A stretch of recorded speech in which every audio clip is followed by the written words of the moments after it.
오늘 우리 함께 읽을 기록된 하나님 말씀, 신약의 말씀입니다. 누가복음 제6장 17에서 26절까지의 말씀입니다.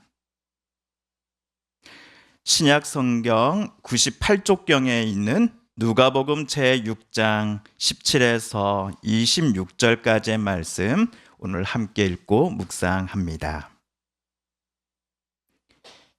예수께서 그들과 함께 내려오사 평지에 서시니 그 제자의 많은 무리와 예수의 말씀도 듣고 병 고침을 받으려고 유대 사방과 예루살렘과 두로와 시돈의 해안으로부터 온 많은 백성도 있더라. 더러운 귀신에게 고난 받는 자들도 고침을 받은지라. 온 무리가 예수를 만지려고 힘쓰니 이는 능력이 예수께로부터 나와서 모든 사람을 낫게 함이러라. 예수께서 눈을 들어 제자들을 보시고 이르시되 너희 가난한 자는 복이 있나니 하나님의 나라가 너희 것임이요. 지금 줄인 자는 복이 있나니 너희가 배부름을 얻을 것임이요. 지금 우는 자는 복이 있나니 너희가 웃을 것임이요.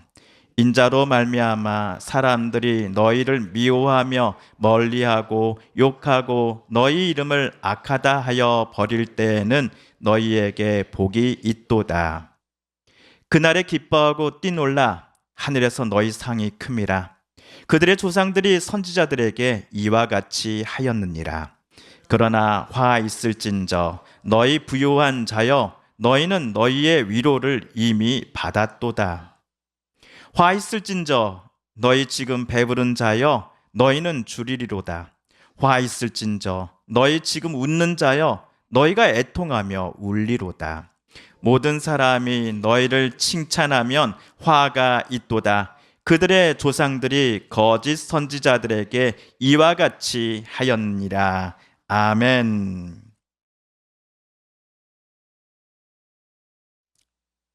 네, 2006년 앨런 크루거라는 미국 프린스턴 대학교의 교수가 그의 연구실 팀원과 함께 다음과 같은 실험을 했습니다. 우선 그는 실험 참가자들을 무작위로 모집을 합니다. 모인 이들에게 교수는 여러분은 지금부터 연봉 1억 원가량을 받는 사람의 하루 생활을 상상해 보십시오라고 말을 합니다. 한참의 시간이 흘러서 교수는 참가자들에게 다시 물었습니다. 연봉으로 1억 원을 받는 이들은 여러분이 생각하기에 하루 중 어느 정도 시간 동안 행복을 느낄 것 같습니까? 그러자 참가자들은 하루 70%가 넘는 시간 동안 그들이 행복할 것 같습니다 라고 답을 합니다. 이 실험이 끝난 후 교수는 동일한 참가자들에게 그렇다면 연봉 2천만 원 이하인 사람들의 하루 생활을 이번에는 여러분이 상상해 보십시오 라고 말을 합니다. 그리고 앞에서와 똑같은 질문을 던졌습니다. 연봉 2천만 원 이하를 받는 분들은 하루에 어느 정도 행복할 것 같습니까? 그러자 실험 참가자들은 하루에 대략 42% 시간 동안 그들이 행복할 것 같습니다 라고 답을 합니다. 실험 참가자들은 부자의 행복도는 가난한 사람들이 연봉을 적게 받는 사람들이 느끼는 것에 약 1.6배 정도 더 높을 것이다 라고 답을 한 겁니다. 퍼센트로는 1억을 연봉으로 받을 때 느낄 행복도가 약 30% 정도 더 높을 것 같다라고 하는 예상치의 결과였습니다. 자, 실험 참가자들이 상상하여 답변한 결과값은 아마도 저와 여러분이 부와 행복 사이의 관계에 대해 그동안 갖고 있었던 바와 큰 차이는 없지 않을까 싶습니다. 대부분의 사람들처럼 돈이 행복에 큰 영향을 미친다라는 생각 말입니다. 그런데 같은 연구팀이 실제로 연봉을 1억 원 이상 받는 사람들을 새로운 실험에 모집을 합니다. 또한 실제로 연봉을 2천만 원 이하로 받는 사람들도 함께 모집을 했습니다. 이 두 집단에게 첫 번째 실험 때와 똑같이 물었습니다. 당신은 하루에 어느 정도의 행복감을 느끼십니까? 연봉 1억 원 이상인 사람들은 하루에 나는 80% 정도 되는 시간 동안 행복을 느낍니다 라고 답을 했습니다. 반면 연봉 2천만 원 이하인 사람들은 약 68%의 시간 동안 나는 행복을 느끼고 있습니다 라고 응답을 합니다. 실제로 많은 연봉을 받는 이와 상대적으로 적은 연봉을 받는 사람의 행복 수치의 차이가 약 12% 차이였습니다. 앞 첫 번째 실험에서의 차이는 무려 30%였지요.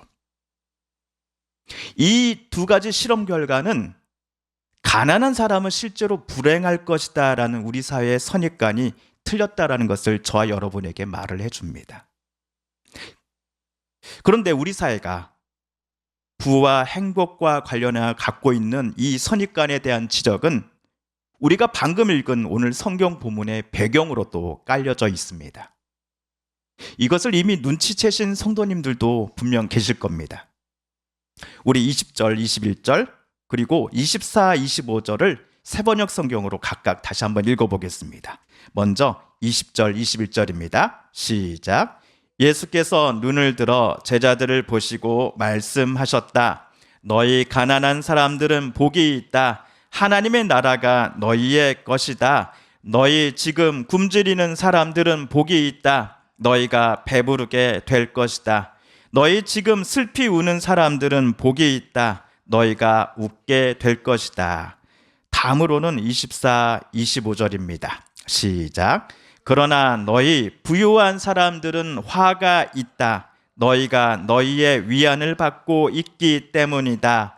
너희 지금 배부른 사람들은 화가 있다. 너희가 굶주리게 될 것이기 때문이다. 너희 지금 웃는 사람들은 화가 있다. 너희가 슬퍼하며 울 것이기 때문이다. 지금 20절에 나오는 가난한 사람들과 반대편에 서 있는 사람들은 24절에 나오는 부요한 사람들일 것입니다. 그리고 21절에 굶주린 자, 우는 자와 대비되는 이들은 25절에 배부른 자요, 지금 웃는 사람들이겠지요. 우리는 20절을 조금 유심히 보실 필요가 있습니다. 하나님의 나라가 미래에, 나중에, 언젠가는 여러분의 소유가 될 것입니다 라고 예수님은 말씀하시지 않았습니다. 너희 가난한 사람들은 이미 벌써 하나님의 나라를 소유하고 있다. 그래서 하나님의 나라가 현재 여러분의 것이다 라고 주님은 말씀하셨습니다. 예수님께서 사셨던 주 1세기경의 유대 사회의 어떤 사회 계층 구조는 크게 네 그룹으로 나눠서 볼 수 있습니다. 첫 번째 그룹은 소수의 부유층입니다. 예루살렘 성전의 대제사장과 그의 가문들, 로마 관리들, 그리고 로마에 기생하며 자신의 왕권을 유지하고 있었던 헤롯 왕가입니다. 둘째 그룹은 도시 부유층입니다. 상인, 마태와 같은 세리, 그리고 바리새인이 여기에 해당됩니다. 이들 그룹까지는 경제적으로 그나마 안정된 생활을 하였습니다. 세 번째 그룹은 농민, 일용직 노동자, 어부, 목수로 구성된 서민층들입니다. 당시 인구의 80 내지 90%를 차지하였다고 합니다. 대부분이 남의 땅을 빌려서 농사 짓는 소작농이었고 수확물의 30에서 최대 50%까지를 세금과 임대료로 바쳐야만 했습니다. 이를 감당하지 못하면 빚을 지거나 노예로 전락하고 말았습니다. 게다가 성전세와 11조를 예루살렘에 꼬박꼬박 내야 했으니 이들이 느끼는 경제적 부담감이 얼마나 컸겠습니까? 그리고 네 번째 그룹은 그야말로 극빈층입니다. 거지, 병자, 노예, 그리고 고아와 과부입니다. 이들은 경제적인 생계수단이 거의 없었기 때문이었습니다. 그렇다면 오늘 예수님 당시의 사회 계층 중에서 오늘 갈릴리 호숫가 평지에 서 계신 예수님을 만나러 온 이들이란, 그 가난한 이들이란 오늘 사회 계층 중 제 세 번째 그리고 제 네 번째 그룹에 속하는 실제로 경제적으로 가난한 이들이었을 것입니다. 여기서 하나님의 나라는 이미 여러분의 것이다 라고 예수님께서 말씀하실 때 여러분은 누구를 가리키는 말일까요? 예수님 본인은 당연히 아니겠지요. 당연히 예수님 주변에 서서 예수님의 말씀을 듣고 있었던 사람들을 가리켜 예수님은 여러분이란 지시 대명사를 사용하셨을 겁니다. 여러분의 정체를 오늘 말씀 17절, 18절은 좀 더 자세히 우리에게 설명해 주고 있는데요. 우리 함께 읽어볼까요? 시작. 예수께서 그들과 함께 산에서 내려오셔서 평지에 서셨다. 거기에 그의 제자들이 큰 무리를 이루고 또 온 유대와 예루살렘과 두로 및 시돈 해안 지방에서 모여든 많은 백성이 큰 무리를 이루었다. 그들은 예수의 말씀도 듣고 또 자기들의 병도 고치고자 하여 몰려온 사람들이다. 악한 귀신에게 고통을 당하던 사람들은 고침을 받았다. 예수님께서 30살에 본격적으로 공생애를 시작하셨을 때부터 십자가에 못 박혀 죽으실 때까지 사두개인, 바리새인과 같은 종교 지도자들 또는 경제적으로 부유했던 사람들은 예수님을 늘 적대적인 태도로 대했습니다. 대제사장은 물론이고 사두개인, 바리새인들은 구약 성경을 해석하는 데 있어서 자신들보다 더 뛰어나고 더 정확하게 해석하는 사람은 아마 이 땅에 없다라고 하는 자부심을 갖고 있었던 사람이었습니다. 이러한 자부심은 이 세상을 향한 하나님의 뜻과 마음마저도 본인들이 제일 잘 그리고 정확하게 알고 있다라고 하는 확신으로까지 이어졌을 것입니다.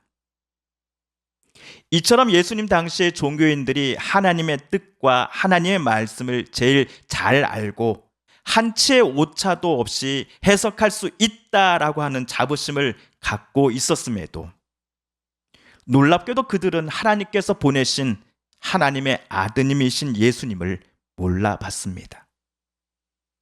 그들은 나사렛 예수님을 메시아요, 하나님이 보내신 당신의 외아들로 인정하지 않으려고 했습니다.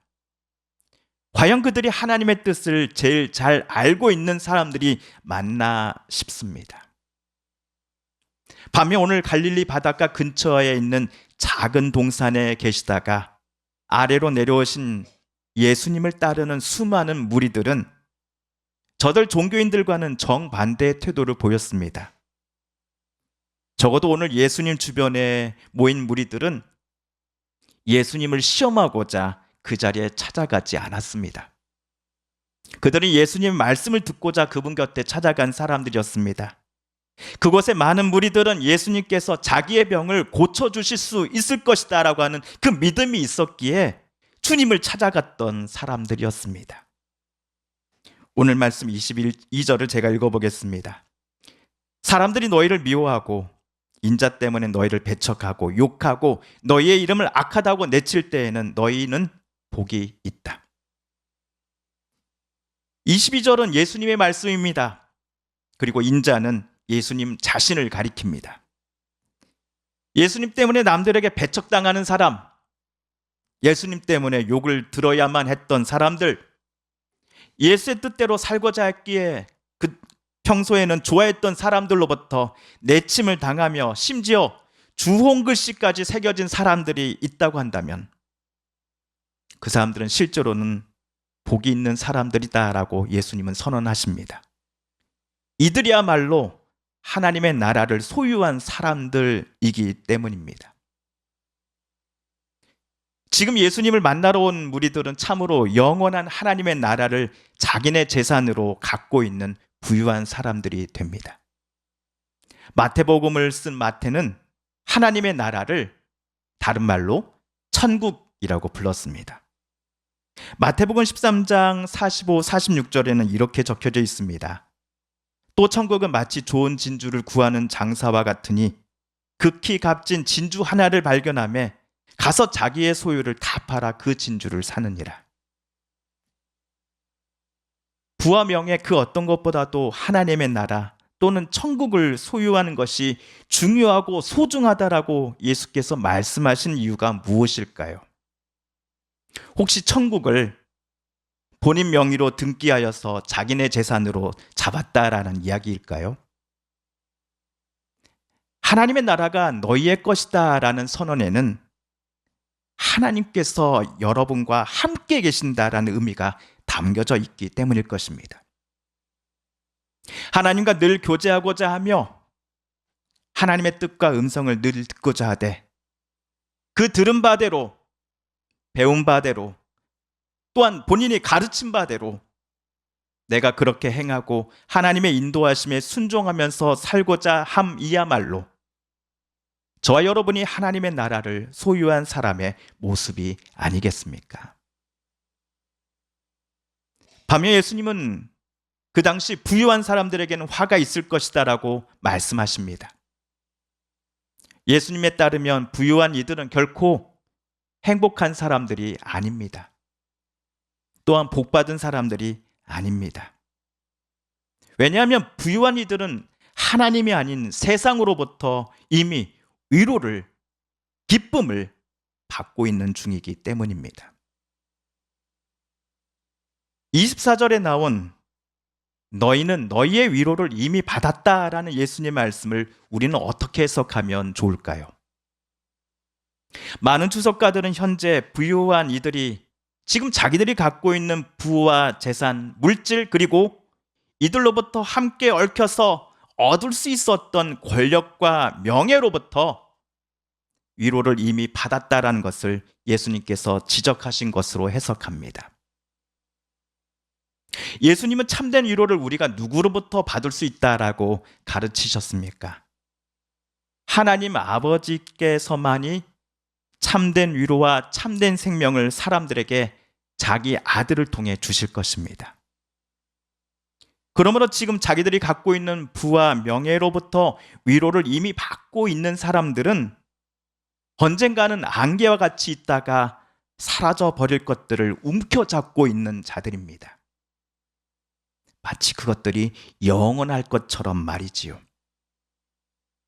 예수님 당시에 부유한 사람들, 지금 배가 불러 뜨뜻한 사람들, 그리고 늘 웃는 사람들의 대부분은 신기루처럼 사라져 버릴 부와 명예를 마치 영원할 것처럼 움켜잡고 있는 자들이었을 것입니다.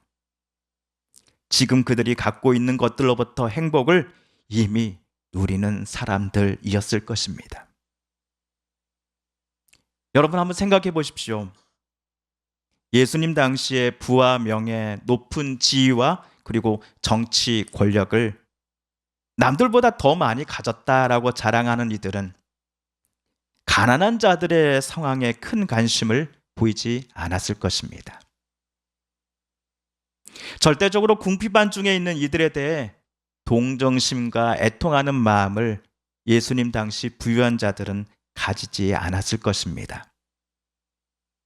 어쩌면 저들이 갖고 있는 재산이, 그들이 자랑하는 권력과 명예가 하나님의 뜻과 마음을 저들로 하여금 듣지 못하게 만든 것은 아니었을까요? 하나님께서 세상을 참으로 사랑하신다는 것을 자기 아들 예수님을 통해서 우리에게 보여주셨습니다. 예수님께서도 가장 큰 계명이 첫째가 우리는 하나님을 온 마음 다해 사랑하는 것이요, 둘째가 우리가 내 이웃을 내 몸처럼 사랑하는 것이다라고 가르치셨습니다. 그런데 예수님 당시에나 지금이나 부와 명예, 권력과 높은 자리를 추구하며 그것들로 기뻐하는 이들은 나와 세상을 향한 하나님의 마음과 뜻을 잊어버리며 사는 것 같습니다. 앞에서 프린스턴 대학교 연구소에서 가졌던 실험과 그 결과를 여러분은 기억하실 겁니다. 이 내용은 2023년 7월경 동아일보의 최성락 박사라는 분이 기고하신 내용의 일부입니다. 실험 결과를 자세히 앞에서 설명하고는 이 최 박사님은 기고문 말미에 다음과 같은 문장을 시작으로 자신의 생각을 써내려 갑니다. 돈은 우리가 살아가면서 겪을 수 있는 많은 불행을 막아준다. 돈이 많으면 불행이 감소한다. 이 말의 목사인 저는 어떻게 생각할지 여러분 궁금하시죠? 전 맞는 것 같습니다. 목사 중에 이 세상 살면서 돈 한 푼 없이 오직 나는 하나님의 은혜로만 성도 여러분 살겠습니다라고 말할 수 있으니까 과연 얼마나 될까요? 당장 오늘 세 끼 중에 한 끼를 해결하는 것마저도 깝깝한 상황 중에 있는 분들에게 여러분은 하나님의 나라를 소유했으니 걱정하지 마십시오 라는 누군가의 말이 무슨 위로가 되겠습니까? 그러니 우리가 사는 데 있어서 돈은 꼭 필요합니다. 이를 예수님은 우리에게 일용할 양식을 하나님께 달라는 기도를 드리라고 제자들에게 가르쳐 주셨습니다. 다만 돈이 많다고 하여 꼭 행복한 것은 아닐 것입니다. 기고문의 나머지 부분도 제가 한번 읽어보겠습니다. 돈이 많으면 불행이 감소한다. 그러나 돈이 많다고 해서 더 행복한 것은 아니다. 돈 자체는 행복에 직접적으로 큰 영향을 미치지 않는다. 행복해지기 위해서는 돈 이외에 다른 활동이 필요하다. 행복해지려면 또 다른 무언가가 필요하다. 이것이 돈과 행복의 진정한 관련성이 아닌가 싶다. 여기서 우리 성도님들께 저는 여쭙습니다. 돈이 많다고 하여도 진정으로 행복해지려면 꼭 필요한 또 다른 무언가가 무엇이라고 여러분 생각하십니까? 건강. 우리 성도님들만의 답이 또 각자 있으실 겁니다. 다만 저는 목사로서 우리가 늘 성령의 충만함을 입어 하나님께서 우리에게 원하시는 뜻에 순종하며 살아가는 것이야말로 저 여러분이 진정으로 행복한 사람이 되는 조건이다라고 생각합니다. 특별히 예수님의 모습을 닮아가는 것 말입니다. 화려한 옷과 장신구들, 명품 시계 그리고 지금의 자신의 높은 지위를 표시하는 옷깃의 배지 등으로 자신을 꾸미는 사람들 앞에서 예수님 당시에 가난한 이들은 참으로 자신이 나약하고 별 볼 일 없는 존재라고 생각했을 것입니다. 쓸모없는 존재요, 요즘 말로 잉여 인간이요, 루저라고 스스로를 여겼을 것입니다. 하지만 하나님의 생각은 정반대였다라는 것을 우리는 예수님을 통해 깨닫습니다. 예수님께서는 당시 사회에서 약자로 하찮은 존재로 취급받고서는 억압의 대상이 되었던 이들을 꾸준히 돌보셨습니다. 이들은 하나님의 형상을 똑같이 가지고 있는 자들이기에 그들을 예수님은 귀중한 사람으로 존중해 주셨던 것입니다. 그리고 무엇보다도 오늘 예수님 앞에 찾아온 이들은 어떤 이들이었습니까? 자신들의 인생의 소망을 부와 명예가 아니라 전적으로 하나님께 찾았던 사람들이 아니었습니까? 그리고 주님께 받았던 구원의 은혜와 감격을 가지고서 나보다 더 연약하고 힘든 처지에 있는 이들을 도와주었던 사람들이 아니었겠습니까? 성도 여러분, 전 목사로서 우리 성도님들을 위해 하나님 앞에 이렇게 기도하곤 합니다. 우리 하나님, 우리 성도님들이 제발 돈 때문에 가슴 아프거나 슬퍼하지 않게 해 주십시오라고 말입니다. 제가 아는 분들이 돈 때문에 유혹에 넘어가지 않게 해달라고, 돈 때문에 낙심하며 쓰러지지 않게 해달라고 말입니다. 오늘 꼭 필요한 양식을 하나님께서 주시기를, 오늘 우리가 살아가는데 꼭 필요한 물질을 하나님께서 저와 여러분의 삶의 일터에, 가정에 허락해 주시기를 위해 저는 계속 기도할 것입니다. 그러면 성도 여러분께서도 저와 함께 기도해 주십시오. 내가 오늘 살아갈 소망과 힘을 나는 하나님께로부터 먼저 찾겠습니다 라고 말입니다. 내가 받았던 은혜와 힘, 그리고 하나님께 받았던 그 소망을 내 가족, 내 이웃을 그리고 이 나라, 이 땅을 위해 함께 나누겠습니다라고 말입니다. 이러한 기도를 하나님께 올려드리며 하루하루 살아가는 저와 여러분을 향해서 우리 주님은 분명 이렇게 말씀해 주실 것입니다. 너희 가난한 자는 복이 있나니 하나님의 나라가 너희 것이미요. 함께 기도하겠습니다. 산여울 기획은 1등 제품을 2등 가격으로 공급합니다. 산여울 기획.